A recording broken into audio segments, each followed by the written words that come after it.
Salut à tous. Coup sur coup, en septembre et octobre 2018, le Comité des droits de l'homme de l'ONU a rendu un avis condamnant la France dans deux affaires liées à l'islam et au port du voile dans l'espace public. Dans l'un des deux cas, elle considère même la loi interdisant la burqa comme étant liberticide.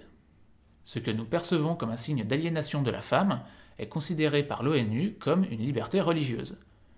Aussi, j'ai cherché à comprendre comment ce comité en était arrivé à défendre un vêtement faisant partie de la panoplie des pires intégristes et ayant cours dans les pays les plus rétrogrades. Et j'ai trouvé deux phénomènes différents. Le premier est relativement bien documenté, il s'agit de l'instrumentalisation des droits de l'homme par les pays arabo-musulmans dans le but de défendre l'islam et de combattre Israël. Ce sera le sujet de cette première vidéo. Le deuxième phénomène est plus discret et sera le sujet d'une seconde vidéo, plus personnelle, car reposant sur ma seule analyse. Il s'agit du détournement des institutions onusiennes par des experts qui, sous couvert de neutralité, diffusent en fait leurs propres théories politiques, les théories décoloniales, c'est-à-dire des théories racialistes de gauche, où le social est remplacé par les questions religieuses et ethniques.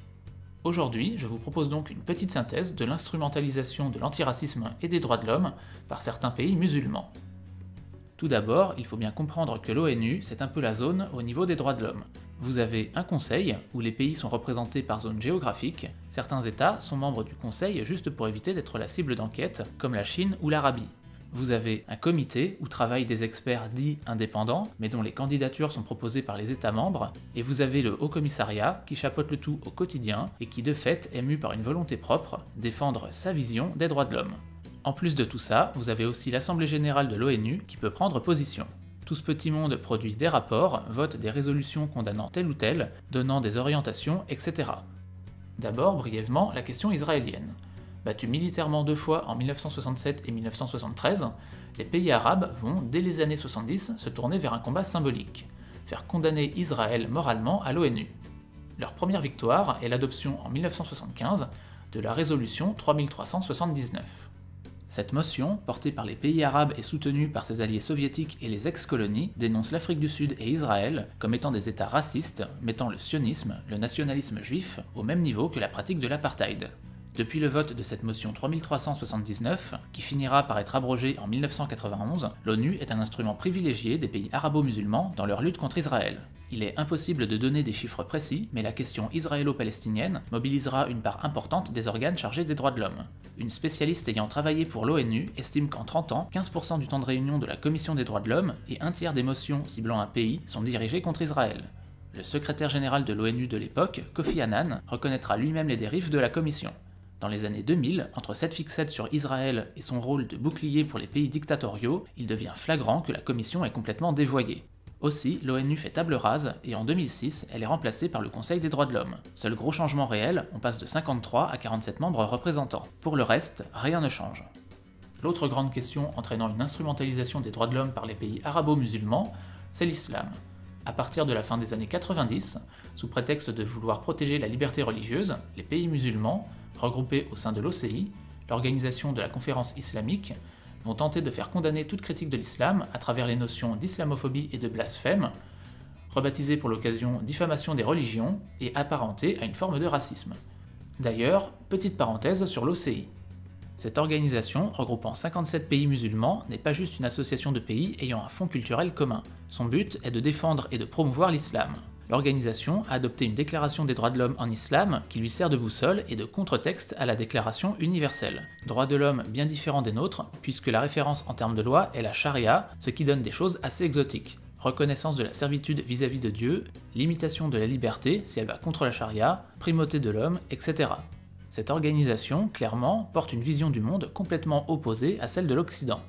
Également, chose amusante, dans les textes qu'elle propose à l'ONU, l'OCI parle tout le temps de liberté religieuse, mais jamais de liberté de conscience, c'est-à-dire de liberté de choisir sa religion ou de ne pas en avoir. Normal, l'apostasie est punie de mort dans le droit islamique. Maintenant, revenons à l'ONU. En 1999, le Pakistan, au nom de l'OCI, dépose la première résolution d'une très longue série sur l'interdiction du blasphème. Le texte d'origine, présenté à la Commission des droits de l'homme, portait clairement l'intitulé « Diffamation de l'islam » avant d'être changé pour le plus discret « Diffamation des religions ». Cette résolution, qui sera adoptée, sera représentée sous diverses formes à l'Assemblée Générale de l'ONU et au Conseil des droits de l'homme à peu près tous les ans pendant la décennie suivante, et plus particulièrement après les affaires de caricature de Mahomet en Suède en 2005. Ces résolutions seront parfois acceptées, faisant entrer la diffamation des religions dans le langage onusien, par exemple en 2005 ou au Conseil des droits de l'homme en 2008 et 2009. Mais malgré une décennie d'assaut, ce concept ne fera jamais l'unanimité. La notion attaque trop frontalement la liberté d'expression chère aux Occidentaux et sera finalement abandonnée en 2011 par le vote de 2 résolutions, l'une au Conseil des droits de l'homme et l'autre à l'Assemblée générale de l'ONU, portant sur la lutte contre l'intolérance, les stéréotypes négatifs, la stigmatisation, la discrimination, l'incitation à la violence et la violence fondée sur la religion ou la conviction. Le concept d'islamophobie, lui, se retrouve plutôt dans les rapports émis par le Haut Commissariat aux droits de l'homme. Entre 2002 et 2008, ces rapports sont tous écrits par le rapporteur spécial Doudou Diène. Systématiquement, quand il est question de discrimination religieuse, Diène met en avant le fait que les musulmans sont particulièrement visés par la haine, faisant sur le papier de l'islam une religion de victimes. Les autres violences, comme les violences contre les minorités en islam, sont peu évoquées. Par exemple, dans son rapport de 2007, dans la partie sur les discriminations religieuses, sur les 48 paragraphes, 21 portent sur l'islamophobie.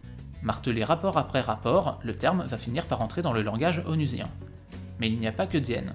Une part non négligeable des experts du Comité des droits de l'homme sont aussi issus de pays membres de l'OCI et portent donc généralement sa vision des droits de l'homme quand il faut donner des avis. En 2018, un tiers des experts du comité sont issus de pays membres de l'OCI. Pas étonnant donc que la laïcité à la française, intransigeante, y soit brocardée comme liberticide. Également, toujours au rayon instrumentalisation, il faut aussi noter qu'après les attentats de septembre 2001, les pays de l'OCI ont mené un combat victorieux pour dissocier islam et terrorisme, et l'on retrouve maintenant des résolutions où il est écrit noir sur blanc que l'on ne peut faire aucun lien entre le terrorisme et une religion ou une ethnie. Généralement, toutes ces luttes d'influence sont assez discrètes.